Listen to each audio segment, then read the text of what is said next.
Scott, speak up and say hello if you're there so we can see your face. That better? That's better. Exactly. Yes. Great. Mr. Fish, Dwayne, are you there? Yes, All I am here. right. Hey, ready? I'll be happy to play this song for you if you all will tolerate that Oh, absolutely. and introduce it. It's a song that I wrote in 2008 when Russian troops for the first time rolled across a European border. I mean, since World War II, basically. And we were in the midst of our own forever wars here in the United States, and I was just absolutely sick of it. And I wrote this song as much for my children and yours as I did for myself, but it happens to continue to apply, and it's called Late Last Night. Can we leave the video and come back to visuals? Yeah. Great.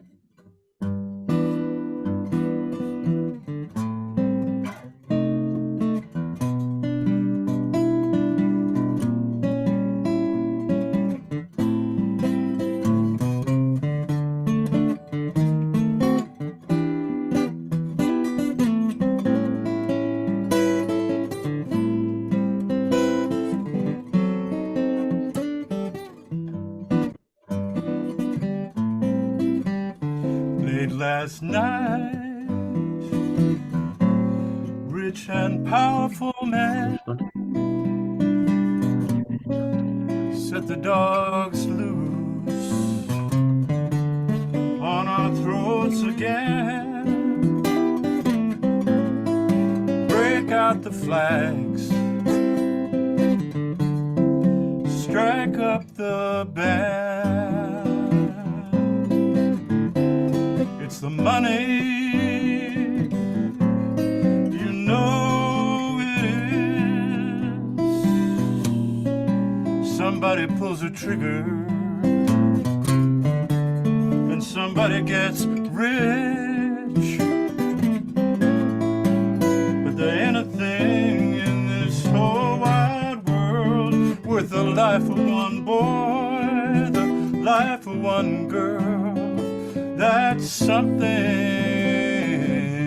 that money can't buy.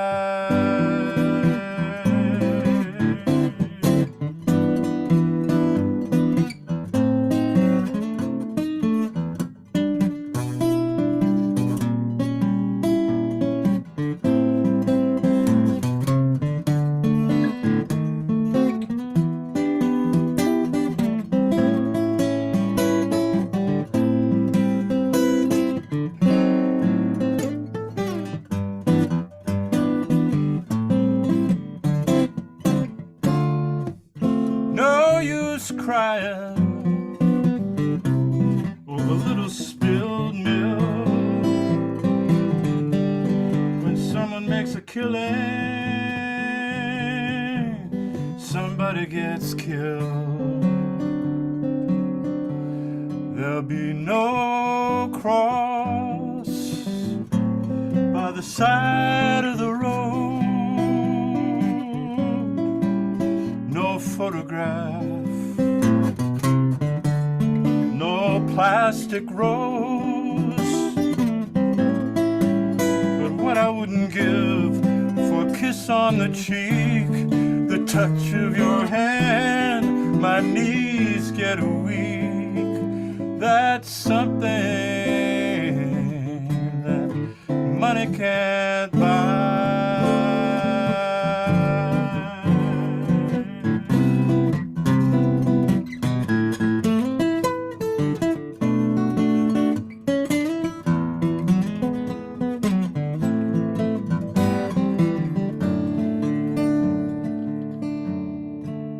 Last night, rich and powerful man set the dogs loose on our throats again. Break out the flags, strike up the band.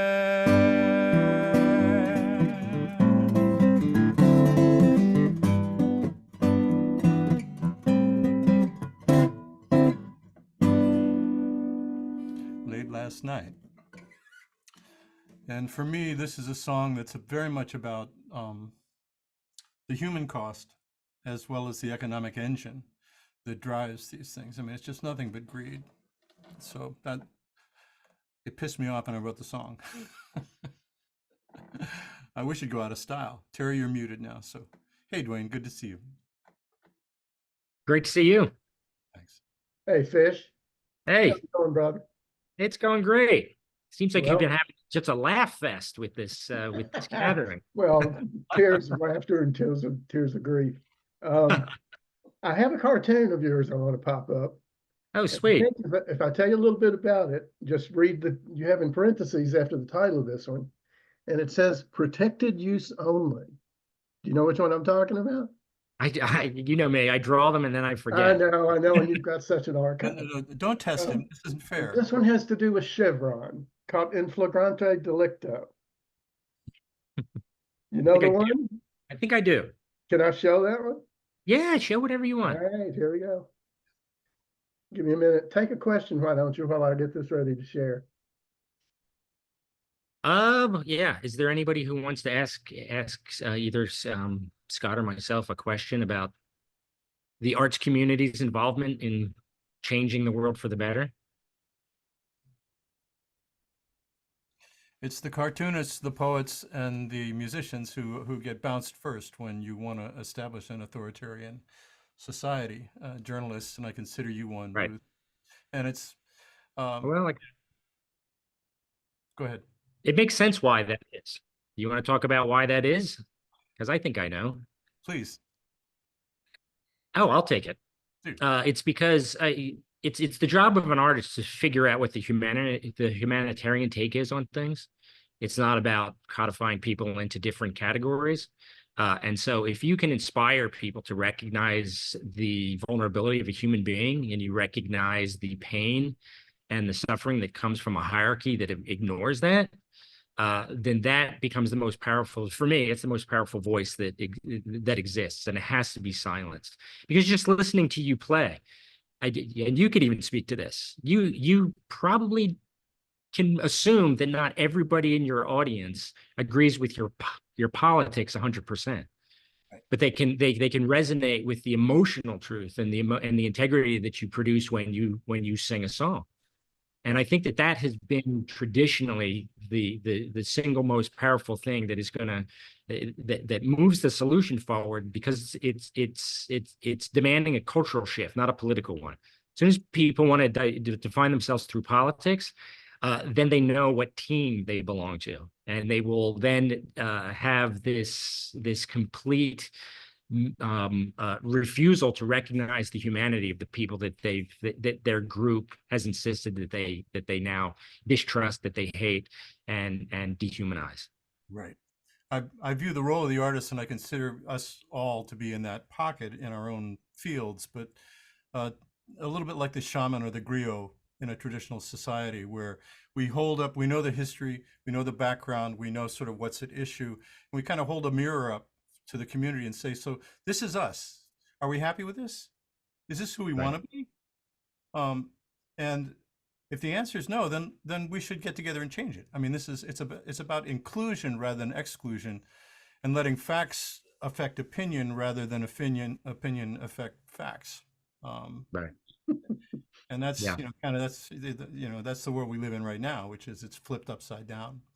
And getting someone to feel, again, in their own heart and chest, what it would be like to lose a child to a war, or to be involved in one, I think is we put somebody in another person's shoes. We offer them a perspective for 3 or 4 minutes. Yeah, so that there's they can develop compassion, empathy. I mean, those are our tools. That's what artists, I think, do. I agree fully. Yeah. And I think they're also congregating around humor. I mean, it's not all about trying to figure out how we can congregate around pain. Sometimes it has to do with congregating around hope, joy, optimism, irreverency, dissent. Yeah, I mean, that's what a joke is anyway. I mean, if I am asking, you to engage with humor with me, I ask a joke, if I ask the beginning of a joke, a knock knock joke, as the listener that you're not going to try to answer it logically. So it's asking you in that moment to think outside the box and be ready to react radically, because you just don't know. And that's a human thing. Yeah. That's not a political thing. Yeah. And I would just say, before I bring this cartoon up, that I mentioned earlier about a rage of grief. I don't know when you all got here, but I gave a rather embarrassing public display of my rage of grief. But anyway, this cartoon that I'm about to bring up, I've described you recently as the Lenny Bruce of political cartooning. And I think this will kind of prove my point. So let me share this cartoon, and I'll leave it up while you talk about it a little bit. Oh, yes. Isn't that lovely? So I actually did this for the lawyer who was representing the people who were suffering in Ecuador as a result of Chevron's poisoning of the people and the space where they were. That was Steve Donziger, right? You're right. Yeah. And so I did this for SheerPost, and typically I get the articles and then I respond to them with art. And so this is what that story looked like. It's Chevron raping the world. It's based loosely on one of the many Minotaur pictures that Picasso did. And the brutality is there. And it's about, let's just blatantly tell the truth. I mean, that's, if you want to bring up Lenny Bruce, that was the appeal of Lenny Bruce. So much of what Lenny Bruce said it wasn't humor. What it was, it's just like, I'm going to invite you into this space, and this is the tradition of satire and stand-up, is I'm going to just tell you the truth. And people aren't used to hearing the truth. So when they hear it, the reaction sometimes is shock that is immediate, that you have to laugh at. But it's because you're just not used to hearing it. And so this was accepted by the editors at SheerPost, and it almost went up. And then an hour before it was going to be posted on the internet, the editor contacted me and said, I can't do it. I can't do it because Chevron has so many lawyers that we don't know what the effect will be if they get pissed off at us. There's a quote, literally, more money has been spent by a factor of 10 or 100 in legal fees and legal costs illegally prosecuting Steve Donziger. Yeah. And there was a brief somewhere where one of the head lawyers in that mob was quoted as saying, "We will fight this until hell freezes over, and then we'll fight it on the ice." Yeah. Yep. Yeah. Anyway, I think that's so much of what all the conversations have been about. When it comes to questions of trying to save ourselves as an economic model that functions, I'll give people a relief from the actual drawing. Right. I think we'd rather see you talk about it. It's just that point of just like we're living as a species that is having its morality determined by whether or not we can survive the penalties of speaking against power. Because as long as our survival needs are determined by how much money we make, I think there's little hope. So that's why we have to ignore that part of the equation, and as Scott said, speaking from the heart, and speaking the way I approach my work is, and Scott, I'd be curious to know on how you approach, how you build your narratives, or at least the emotional and spiritual side of that, is that I always feel like how would I speak to my friends? Because that's how I'm most honest. This is how I will speak to my friends. And I'm going to use that same approach, and I'm going to speak to my enemies, if we even want to call them that, people that I find reprehensible, as friends that I am sorely disappointed in. So what do you say to somebody who is a friend who you're sorely disappointed in? Say, what the fuck is wrong with you? I refuse to sort of like put them in a place where it's just like, okay, there's a way to either turn them into monsters, which I think is a mistake, because we can see just with Trump, for example, or even George W. before that, if we simplify things to the point where it's just like this person is a monster and inhuman, then the majority of people who are engaged with the outrage surrounding this person assume that once that person is out of the picture, things will be better.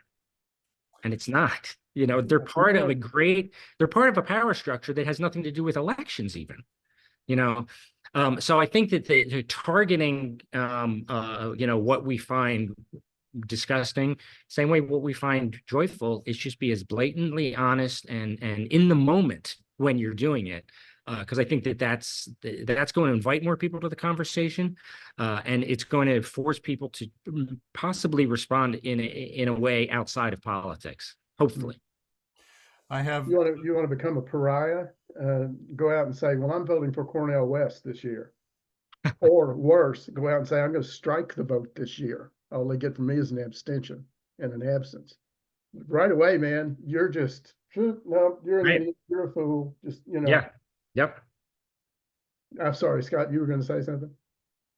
Oh, just that when we awaken the individual heart, then we have a shot at, using that power of the emotions in our favor.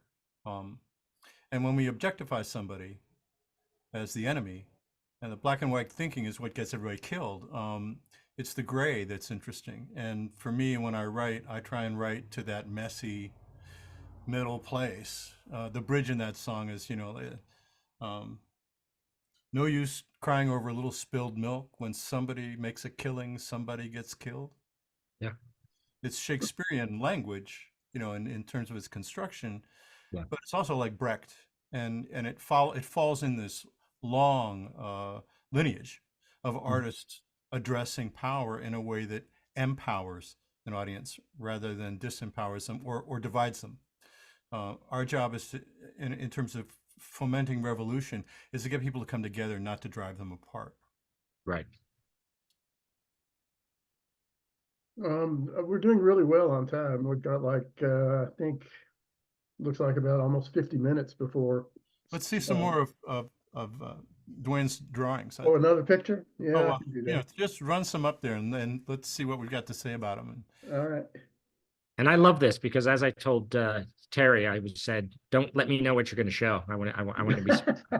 All right. Speaking of politics, sort of like the Kennedy Center honors. It's a. We don't know of politics. If you want to take a question, it takes me a few seconds to bring up an image and get it ready to share.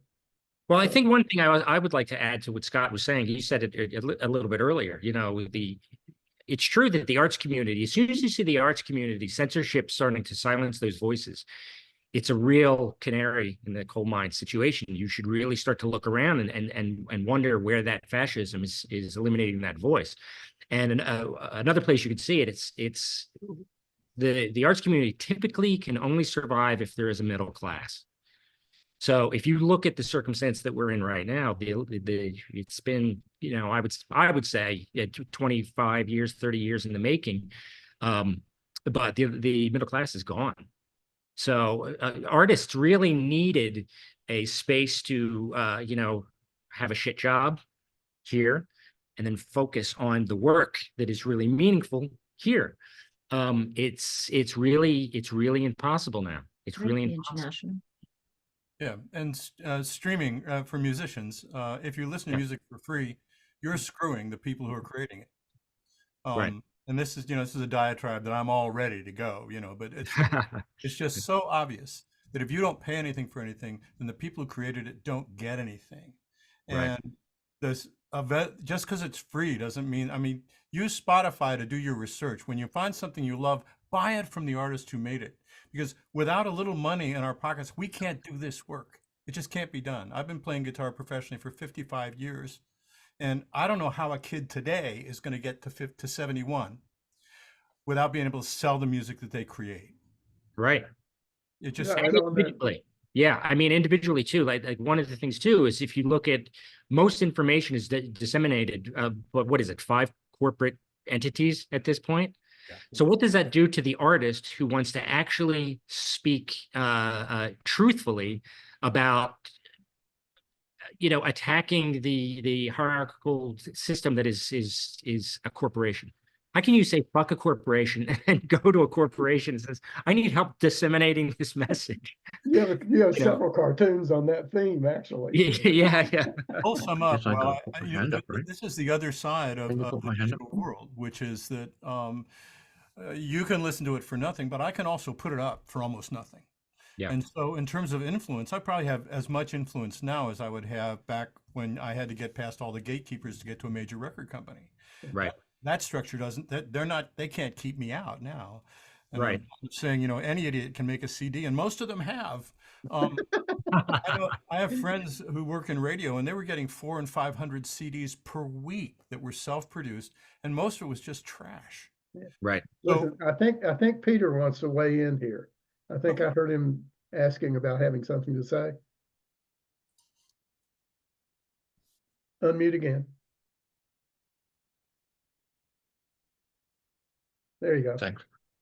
So yeah, my son is an artist, a great artist, and I always share with him that the artists always lead the real revolutions. That's the history. There's no real revolution without the artist. So I really appreciate you guys very much.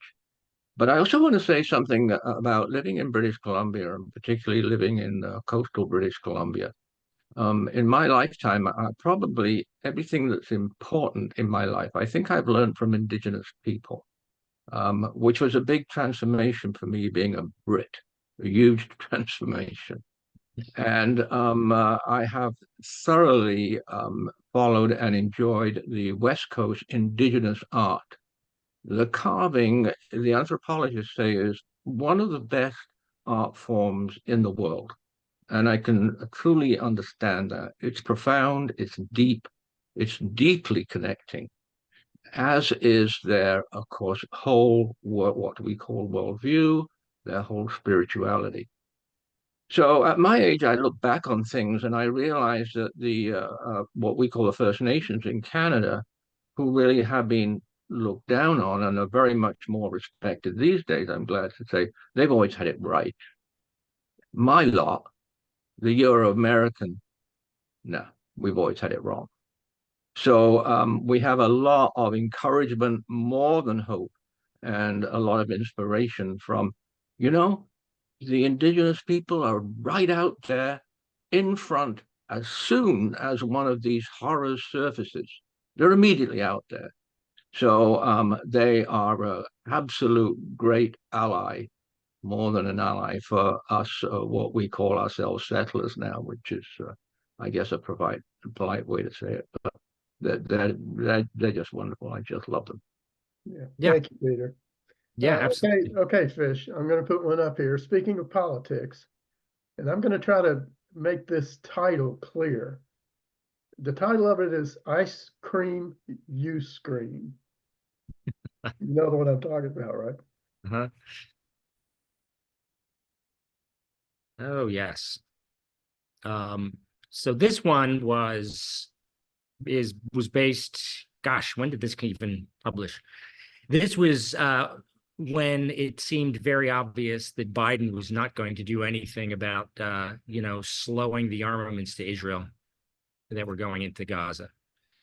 And so again, the situation is this to me. It is as brutal as this, and it is horrifying as this. So as a visual communicator, you want to create something that is going to be shocking and upsetting because you want a conversation to follow something like this. Because the initial reaction from many people was just like, I don't like it because it's so ugly. Allowing you the opportunity to say, this is connected to an uglier reality. So you're not wanting to see this can be used for a justification for so many people in the world not wanting to see what's really going on in Gaza. And are you happy living with that? Because if you can't look, then you can't see. And if you can't see, then you can't contemplate, deliberate, and empathize and work towards change. This is the mirror aspect of the artist's work, which is to hold up an image of where we are and say, are we happy with this? And if you can't look at this, then you certainly can't look at what's actually going on. And right, this is a one step removed from the horror. It's a two-dimensional, image, and Right. It's even about it's and I think that there's something about it. It's a metaphor that is in competition with something that is gory and realistic. And I love to have that battle play out in front of people. Um, because there's a difference. There's some artists who go for just, and I sometimes do it too, just like a blatant depiction of something that doesn't have metaphor. That is just ugly, and like one of my favorite, this was very early on. This is in the 80s. There was a hyper-realistic sculptor whose name was Dwayne Hansen. And people loved Dwayne Hansen because it was the beginning of this movement where a piece of sculpture in the gallery, you didn't know if it was an actual human being. And people would just be like, wow, this is really amazing. So he gets this reputation for doing that. And all of a sudden, right when his fame is up to a really, an interesting place, and he knew that people would be coming to his shows, he did a show that focused on homelessness. And if you remember in the 1980s, people were like, wait a minute, they're not lovable hobos. No, they're people who are suffering. And there's a homeless population with Reaganomics and all that voodoo economics that was destroying these people. So Dwayne Hansen basically filled a gallery with people that looked like actual homeless people that were huddled and suffering in the corner. They were covered with sores. They looked terrible. And it was a really interesting exhibit because it allowed people to come in and then have that muscle. If you walk into a room like that with something that is so convincingly real and true, like I was saying earlier, your heart is going to go, and then with that discomfort, with a physiological discomfort, of course, the first thing you want to do is how do I make myself feel better? Because right now I'm falling and I'm panicked. Now you have two options. You can make yourself feel better by going like this, I'm not looking, or you can say, I understand this. How am I connected to the machinery that makes something like this possible? And what can I do to slow that atrocity? And that's where I think something like what you do, Scott, is you give a soundtrack, right? You do something, and this is one of the things that art, I think, makes it also really powerful. If we can create things that are sufficiently interesting, funny, all of the things that art is supposed to do to a viewer, that viewer is going to want to make that viral. They're going to say, hey, I want you to see this. Look at this, look at this, look at this. And I think that that's how you spread this concern, and this knowledge. All knowledge is hearsay. It's only worth repeating if it's worth repeating. Right. And if you can make it artistically interesting and thrilling to people, we have one leg up over scientists and social, theorists who can maybe become a little bit too dense with their explanation of things. So they've limited their audience.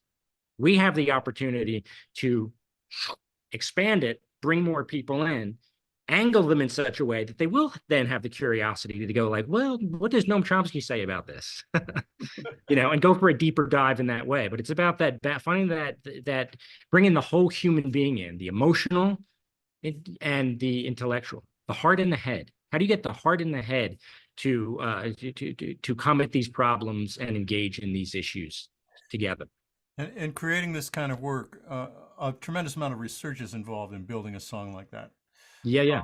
And then how do we walk somebody into that world in a way where they're kind of surprised at where it goes? I mean, that song starts like a jazz, kind of ballad, and turns into this horrifying anti-war thing, late last night, rich and powerful men, set the dogs. Wait a minute. I mean, it's out and it goes south right away. Yeah. It's a way to beguile someone right into a worldview that I hold dear to me, and have their company.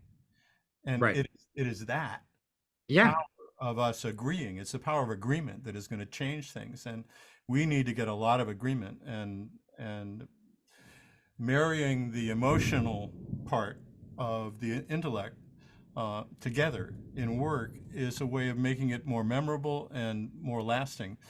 All the brain research is that things that are marked with emotion, positive or negative, are more readily stored and more easily recalled. And Yep. so marking these things with emotion is the most effective way to get them to create a lasting memory. And when you've done that, then it'll hang, you know. Yep. And the amygdala is a big part of that. I mean, like we need to get the brainstem involved, Right. but involved in a way that if you do this carefully, then the facts come with it, Yeah. or the questions come with it. You know, all living in this plane of existence, the questions almost never change. The answers change. Right. Right. Yeah. And even a part of that, if I could just tag on to that, one of the things too that art does, and like when you're playing, and I'd heard that tune many times before you played it live, it's beautiful, you know. And one of the things when you're listening to something beautiful and you're engaging with something that again reflects a human moment, what you're doing, and it's completely non-political as far as I'm concerned, is that you're showing that the human life is worth preserving, you know, because you're showing this vulnerability. Right. Now, I engage with music all the time when I'm working because it reminds me what it feels like to be a human being. If you get rid of all the lingual version of that, you can talk yourself to death, but there's something that is true about this emotional feeling. Now, if you can get people to feel that and feel those connections that we all share, and going, you know, back to what Peter was saying about indigenous populations, you know, that was about cooperating with each other, cooperating with the environment that you're in. It wasn't about conquering it, right? So if we can get to that place where it is just like, yes, you know what, just not to be corny about it, but I love you. You know, like when you're playing, Scott, you know, I actually love you when you're doing that. Right. And that's why it's the same thing that I do with all other artists. So if we can connect with that love, and again, that word's been so, you know, it's been commodified in a way that is probably more cheesy than authentic anymore. But the true version of that is if we can remind ourselves what love feels like, and then say that we're sharing love, then things that that threaten that try to minimize that, our muscle is there to just elbow that out of the way and like, no. This is the meaning of life. And now I recognize it because I recognize the fact that you're actually trying to take it away from me. That's like the last point I'm going to make about this is that it's like the difference. And this is a thing that I think most people have this thing in their brain where they think that the government gives us rights. You know, they gave Black people the right to vote. No, the way you have to look at it is that the government in this moment was forced to recognize that these rights already exist in a human being. Right. Right. So if people start thinking more like that, then you start to see it's the bureaucracy that is the falsehood, you know, and then you can be angry about it. And you can do what happened in the 1960s is just say, you're not going to recognize our desire to pursue environmentalism, you know, the feminization of society, even the sexual revolution, all that stuff. Fuck you. We're going to do it on our own. That's why all the major dissent and radicalism in the 1960s didn't have to do with I'm a Democrat and I'm fighting against the Republicans. No, it was saying fuck you to mom and dad. Don't trust anybody over 30. They didn't get it, you know. And I think that is what we're talking about in many ways. It's about like it's not age barriers and stuff. It's just people who know that the meaning of life, we exist circumstantially. We have to recognize the fact that what we do has impacts. Let's minimize the toxicity of impacts and not fall into situations where we can abstract each other into large groups and then dehumanize those groups and then move on like we are right and they are wrong. This is the individualism trap, you know, that America has marketed itself with. And the fact of the matter is none of us can survive on our own. This is why the Native Americans are such monuments for us and mentors now, is because you were shunned out of a Native American society, you simply would pass away. You need the community to live. Yep. And music and art create that sense of agreement. And it's hard sitting with a computer in front of us all isolated in our own spaces. But the fact of the matter is, when we respond to the tuning fork of a work of art, when it's hit and the vibrations move us, when we're touched, not touched in the head, but like touched in the heart by something, then we have a chance to recognize that we are a community and that we're not alone. And it's the isolation that's going to get us all killed. And so the more that we can throw in together and find common ground is that's where we we have a tornado heading this way. Oh no. That's where stuff is coming. Yeah.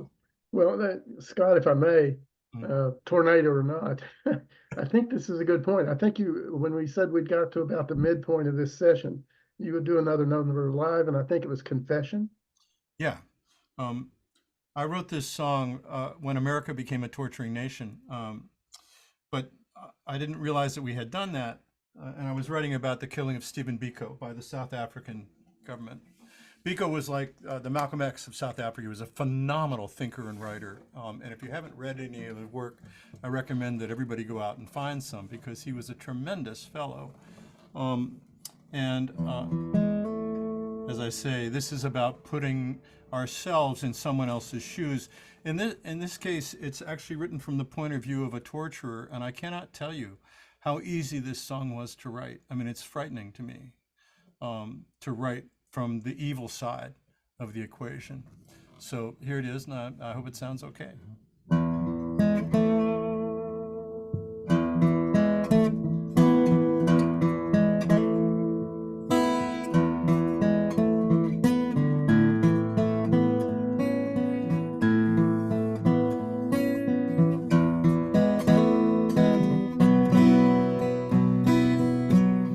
We picked you up at your house, bound your wrists, taped your mouth, used our hands and our clubs. You weren't human to us. We drove home and kissed our wives, sang our children lullabies, talked to our parents on the phone. When we went to our cars, we went alone. Once learned, never forgotten. Once injured, never scarred. Some people will change like the moon. Some are like stars.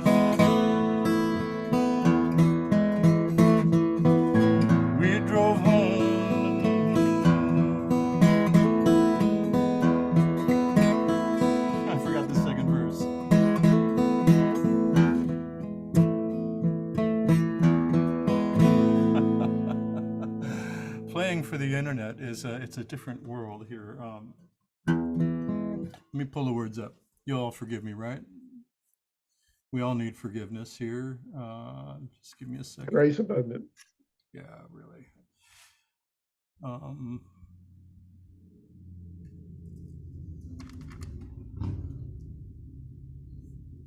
Come to Papa. There it is.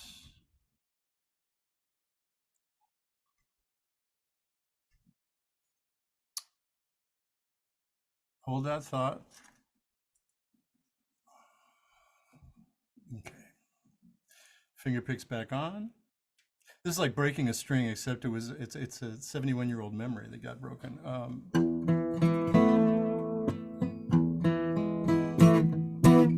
We threw you back in the van,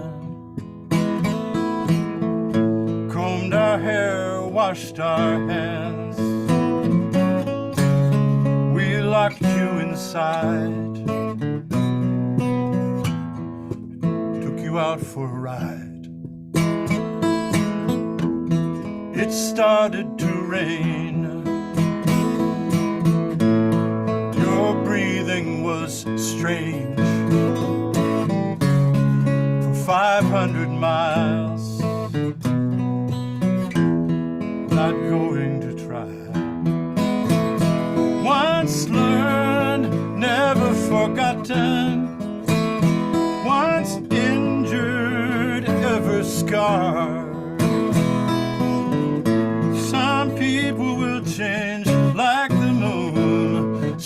Some are like stars.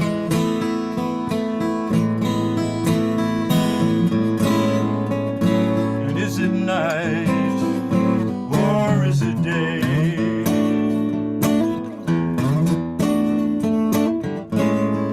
Did you see them take me away?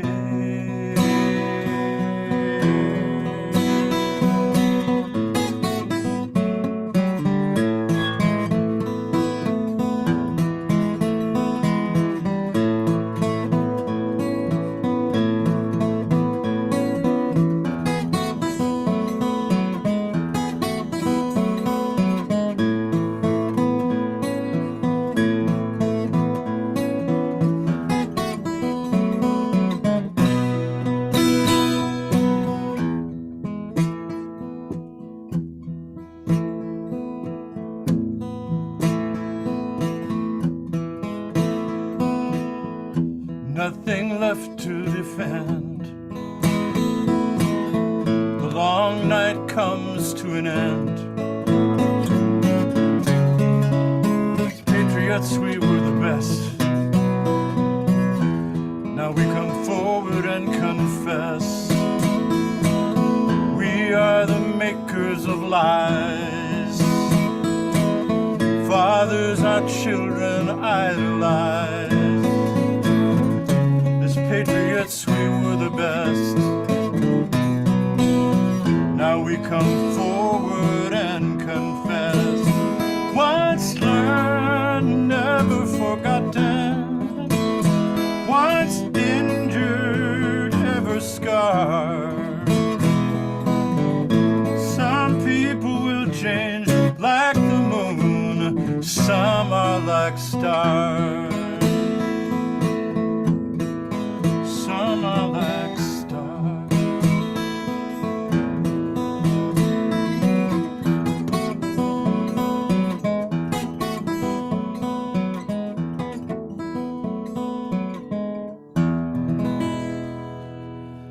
There we go.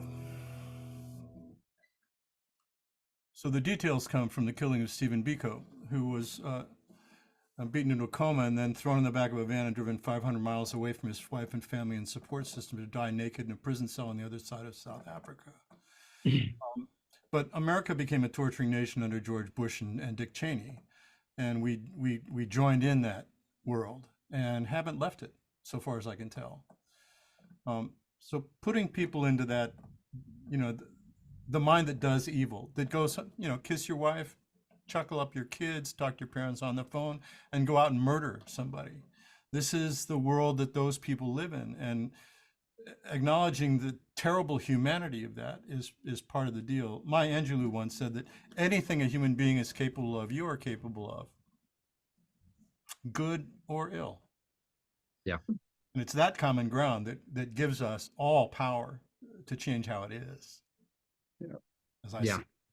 And it seems and those are, I would argue that those are easy arguments to sort of get into when you have the demonstrations of violence, physical violence against another human being. Beyond that, the greater challenge is to expand our definition of what violence is. Because I think that if you look at, especially if we're going to be talking about the environmental impact of business, I teach at Penn. And I have Wharton kids that come into my class, that I've, up, and by week 2, they tell me, wow, we're learning the opposite of what you're talking about. But part of that conversation is, as I was saying earlier, there are penalties for giving a shit. Yeah. And there are rewards for not giving a shit. So if we can expand what the definition of violence is, violence looks like success in this country, those blinders that we can put on, and anything is justified if it's like, keep your mouth shut and you will get huge bonuses and you will get an income and you will not have to worry about getting your kids through college, and building that legacy and that lineage that perpetuates this machine of death and torture that is demonstrated by what you just sang about, So we're all complicit in it. It's on some level of the process. And expanding not just the definition of violence against Mother Earth, against, I mean, this is the earlier cartoons, and I want to see some more of your work, Terry, so cue something up. But I've got something, so good. cue me again, I'll bring it up. Yeah, for me, we expand the notion of what violence is. Yeah. Emotional, ecological, climate-based, you name it. Yeah. But we also expand who us is. I mean, Yeah. how, we can be you, me, and Terry, or it can be all of us. It's a collective pronoun, but it can be narrow instead of wide. And so developing who we are. Yeah. Who's part of us. And the bigger we make that, then the more power we have. And that to me is what artwork does. And it's about getting a bunch of strangers in a room. My life is about getting a bunch of strangers in a room and turning them into a group. Yeah. Turning them into they have a shared experience. Yeah. Live performance is very much about that. And I hope that some internet performances too. Terry? So I'll take that as a cue to go to another fish tune. Please. All right.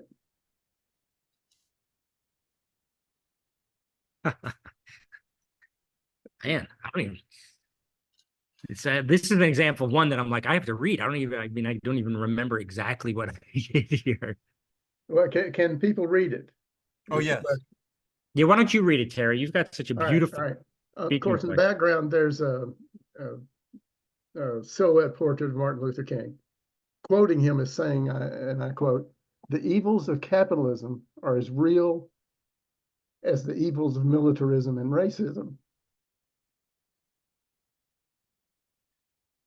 The problems of racial injustice and economic injustice cannot be solved without a radical redistribution of political and economic power." And then Fish frames that in a corporate boardroom where they're all looking at that. And here's what the guy, I guess it's the guy speaking to the other one while the one's standing. "Upper management is fine with the imagery, but they think that in order to keep the shareholders happy and to avoid confusing our customers by presenting a version of Dr. King they're not familiar with, we should replace the quote with something less controversial like, 'Your ad here.'" That's just, Fish, I've said this before, and I'll say it again. In going through the last 10 years of reawakening of my dormant activist spirit, for lack of a better word, if I had not had your cartoons, I don't know how dark my world would have gotten. Well, I'm glad I could help. Yeah, it's a beautiful testimony. And yeah. Anyway, I'll stop the share. But yeah, if you want to talk about that one a little further, it goes back to something that I found, still find just mind-blowing. I mean, baffling. I'm a boomer doocer, okay? I'm the boomer generation, 3/4 of a century old Friday. And it just baffles me because in the 60s and 70s, I was hanging out with the hippies. I was a dilettante activist, I hung out with the hippies, went to a few demonstrations, was on campus at the University of Kentucky when I got occupied by the National Guard after the ROTC building got burnt down. But anyway, I was kind of around it on the fringes, but I wasn't in SDS or anything in particular. I should have been, but wasn't. So when I reawakened to all that, I thought, great, I'll get in touch with all my old friends from those days. 90% of them were MAGA maggots. I mean, I was shocked. I was stunned. Some I knew had fallen from that grace, and I quite literally mean that. But a few, most of them had not. I mean, a few remained, but most had fallen completely from that grace, and we're damn proud of it. Well, this is where Dwayne was talking about the economic price of dissent and the economic boom of agreeing with the dominant paradigm. And, you can make a buttload of money. But is that really why we're here? I mean, this is... Well, that's what I was saying earlier about if you can get people to recognize what it feels like to have a meaningful life, it's going to be harder for them to relinquish that white knuckle grip on their soul. And I think that that's the job. That's the job, even non-artists. I mean, there's a lot of the conversations I have zero to do with me, as an artist. It's just again, like we all know what a beautiful moment feels like, and Kurt Vonnegut talked about it all the time. That's why there were no villains in his stories. If you read Kurt Vonnegut, there's different levels of stupidity, but there's no real villains. So his uncle Alex said this all the time, and he developed the mantra as he grew older, which is when you were friends or family and everything was lovely, he would say, if this isn't a beautiful moment, I don't know what is. Right. So it's just naming it, and that's what art does that. But again, you don't need art. Just say it out loud. It's living a life is a poetic exercise. And if we can keep the poetics plugged into it, again, it's meaningful. I mean, despite everything that is so screwed up in the world, I genuinely wake up every day full of optimism, and I can't wait to make inappropriate jokes and also like scream about what I am pissed off about. There's a multiplicity of there's a range of what a human experience should feel like. And I'm thrilled every day that I'm going to try to exercise all those, all those different colors. Well, I take both you and Scott know, and probably a few others in the group still know that my own, I don't know, journey is that of being a philosopher, a lover of wisdom. And that's as far as I want to take that definition to go, because that makes every one of us a philosopher, whether we want to admit it or not. And there is art in loving wisdom, and there is art in loving with wisdom and knowing the wisdom of loving. Those are those moments, Fish, that you were talking about. Yeah. And tears of joy now. Right. And to go back to Vonnegut, he gave a speech to rising, graduating seniors and at some college or other, some years back, and he said, like, what does my life have to do with yours? I mean, I grew up with rotary phones and manual typewriters. I mean, I'm supposed to give you advice. I have got no idea. I've been thinking about this for weeks. What am I supposed to tell you? Right. And what he said, but I do have one thing, which is, this family wisdom, which is try and notice when things are good. Yeah. Because it'll go by you in a minute and all the bad stuff will hang, because that's where our attention goes. But if you can pay some of that attention to the beauty, the empathy, the sadness of a loss, the joy of a victory, that will sustain us. And other words, the black and white world will get us all killed. Yeah. All the colors are in your paint box emotionally, and are what's at issue. And you don't have to sing or draw or, your art form is whatever happened, you have to be doing at the moment. Yeah. You can be cooking dinner and. Yeah. Donald Hall has a beautiful poem. I wish I had committed it to memory, called the Summer Kitchen. And in the poem, it's he and his wife. Donald Hall, if you don't know, is a poet who used to write a lot for the Paris Review, and also for his stuff was in the New Yorker. I don't know if that's an accolade or not, but he was a really lovely guy, and his wife was also a poet, Jane Kenyon. And so in his Summer Kitchen poem, he describes those few moments while she's out in the kitchen preparing dinner. She calls him in, he lights the candles, he helps bring the food to the table, they sit down at the table, and the last line is just, it was a miracle. And and it was beautiful. It's just like that's miraculous.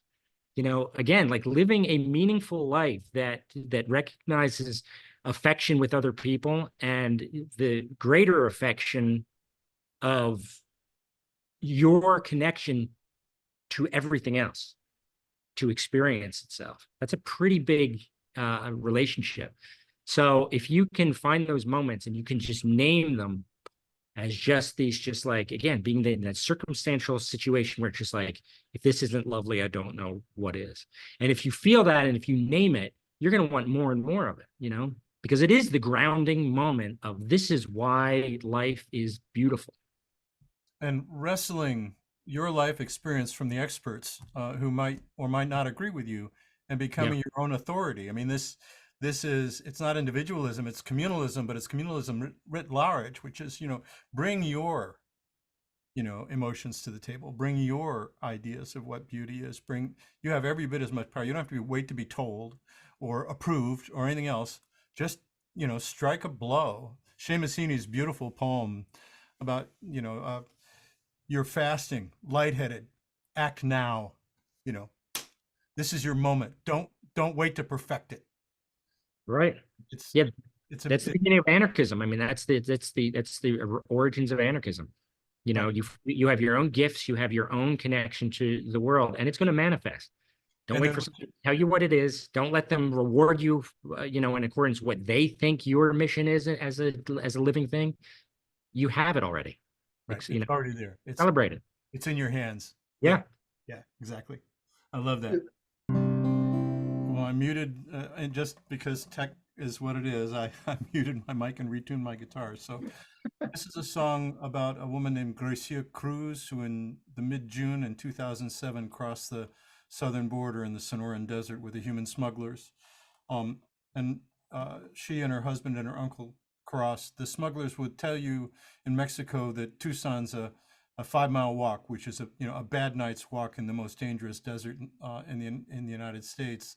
They built a wall to end there so that the penalty for crossing the border without papers would be a death penalty, and it has been for thousands of people. They found something like 4,000 bodies, and they figure they found only 10%, which gets us up pretty close to the body count of the Vietnam War. And I heard Gracia's story about what had happened, and I spent about a year and a half sort of researching it and spending time reading about the border issues and the NAFTA treaty and how American corn was undercutting Mexican corn, throwing hundreds of thousands of Mexican farmers off land they had successfully farmed economically in their own communities for hundreds of years. And they headed north to where their ability to make a living had gone. And I wrote this song and I sang it for Tomas Montoya and Dr. Jose Cuellar, two Latino musician friends, individually, because I said, I'm kind of singing in your voice, and we all have unconscious biases, and if I've got anything wrong in here, I need you to tell me. And they're both on the produced track, which is up on YouTube, and the link will be around, so you can go see the Sonoran Desert and the video footage there. But I thought I'd perform it for you before we go. And Booth, we were friends before we met, but now it's like, holy mackerel, man. So great joy to be with you. I go to the market in the town I was born. It's full of cheap clothes from China and American corn. But we have a small farm that we water with tears. How can we compete?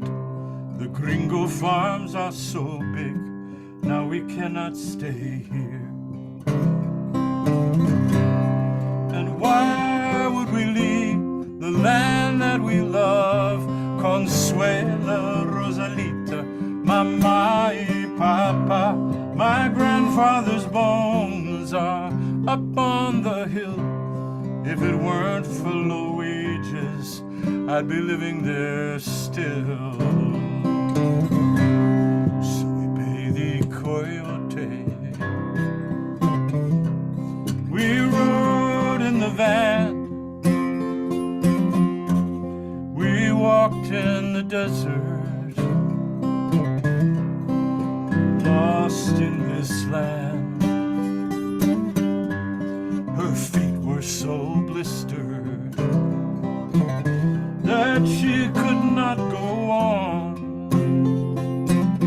When I left her, I kissed her. When I came back, she was gone. And why did we leave the land that we love? Consuela, Rosalita, Mama y Papa, my grandfather's bones are up on the hill. If it weren't for low wages, I'd be living there still. still. Who cares if your markets are free? Look what you've done to my wife and me. Who cares if your markets are free?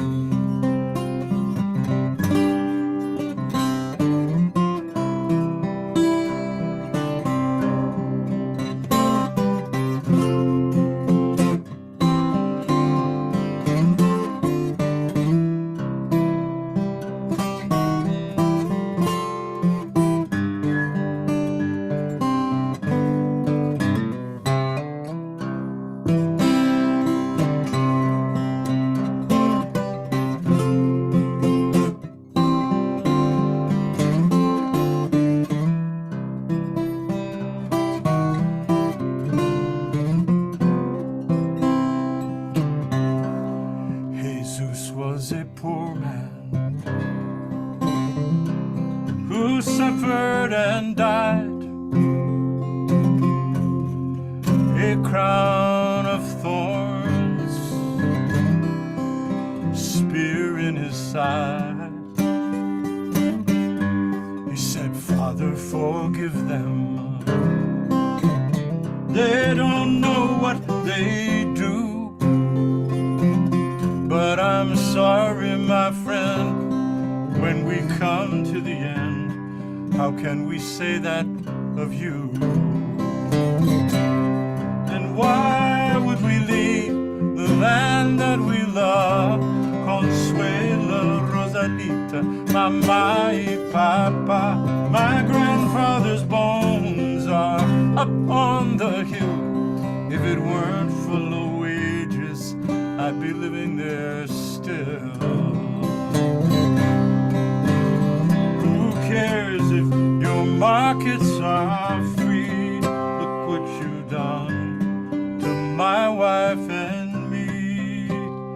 Who cares if your markets are free?